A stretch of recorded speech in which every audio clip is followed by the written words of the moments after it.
একজন যুবক ছিল যার নাম রাহুল।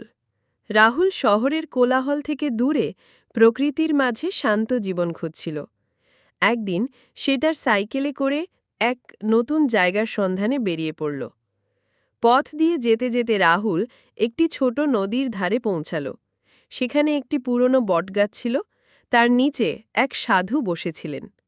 সাধু রাহুলকে দেখে মুচকি হাসলেন। রাহুল কৌতূহলী হয়ে সাধুর কাছে গেল এবং জিজ্ঞেস করল, বাবার, এত শান্তিতে কিভাবে থাকেন? সাধু উত্তর দিলেন, শান্তি তো বাইরে নয়, শান্তি মানুষের নিজের মনেই থাকে, শুধু তাকে খুঁজে নিতে হয়।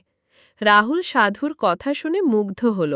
সে বুঝতে পারল আসল শান্তি বাইরে খোঁজা বৃথা, তাকে নিজের ভিতরেই খুঁজে পেতে হবে। সেই দিন থেকে রাহুল নিজের ভেতরের শান্তি খুঁজতে শুরু করল।